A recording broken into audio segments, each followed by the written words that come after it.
अच्छा, तो आज हम जिस कहानी की गहराई में उतरने वाले हैं ना, उसका नाम है खोया हुआ बेटा। और यकीन मानिए, ये कोई आम कहानी नहीं है। ये बिल्कुल एक ऐसी इमोशनल रोलर कोस्टर है जहां हालात, मजबूरियां और किस्मत के अजीबो-गरीब खेल आपको हैरान कर देंगे।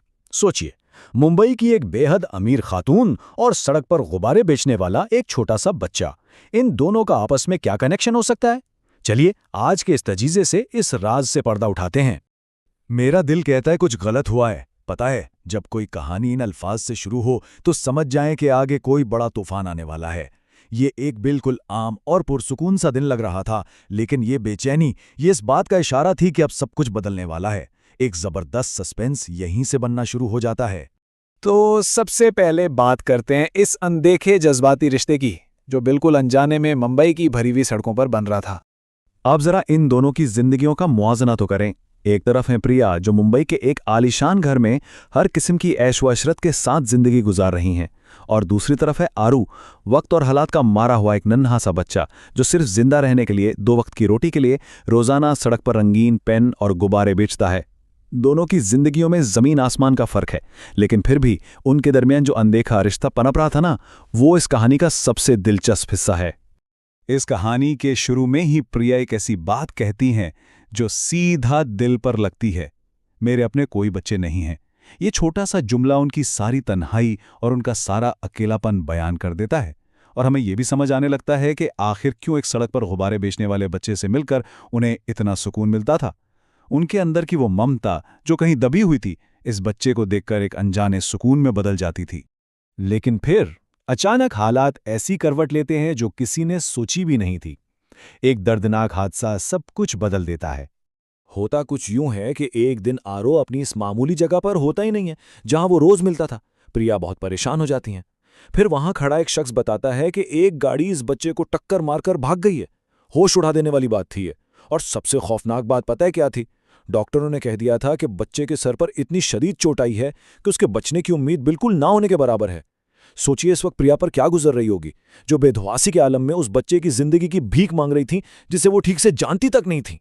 जब प्रिया परेशानी के आलम में आरो के घर पहुंचती हैं और उसकी रोती हुई दादी से मिलती हैं, तो वहां एक ऐसी हकीकत खुलती है जिससे इंसान दंग रह जाए।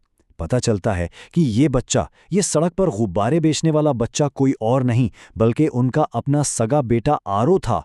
हैरत की बात है ना कि दर्द और हालात इंसान को कितना मजबूर कर देते हैं कि एक माँ पूरे 10 साल तक अपने ही बच्चे को पहचान नहीं पाई। अब यहां आप जरूर सोच रहे होंगे कि ऐसा कैसे हो सकता है, एक माँ अपने बच्चे से 10 साल तक दूर कैसे रह सकती है। इस सवाल का जवाब जानने के लिए हमें थोड़ा पीछे जाना पड़ेगा, ठीक 10 साल पीछे। 10 साल पहले की प्रिया की जिंदगी किसी ट्रेजेडी से कम नहीं थी। उन्होंने अपने घरवालों की मर्जी के खिलाफ जाकर विकास से कोर्ट मैरिज की थी।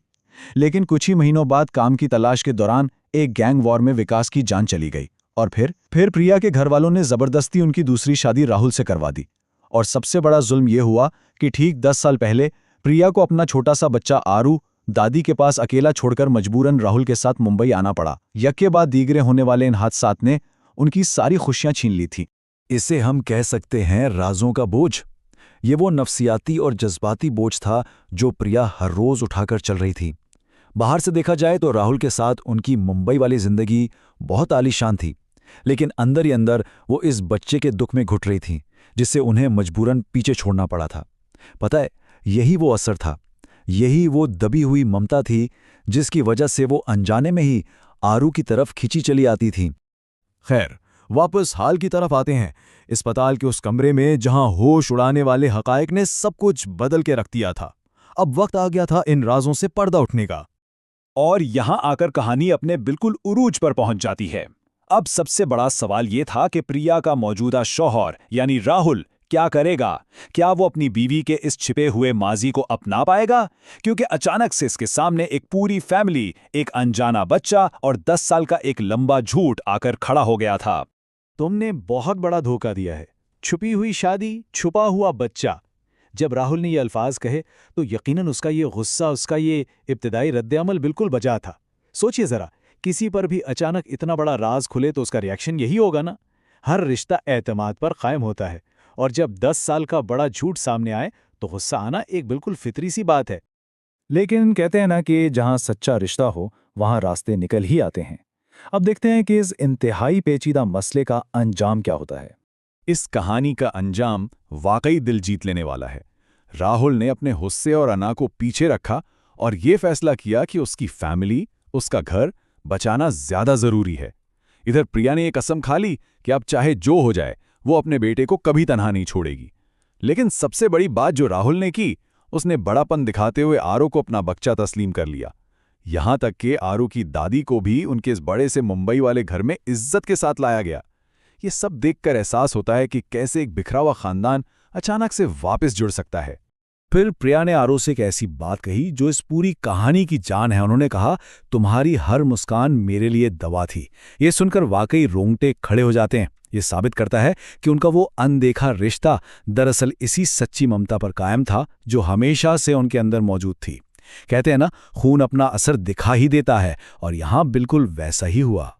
तो इस पूरे तज्जिए का निचोड़ क्या निकलता है? यही कि सच्चा प्यार, दिल से दी गई माफी और खानदान का साथ, ये वो ताकतें हैं जो 10 साल के लंबे और गहरे दुख को भी मिटा सकती हैं।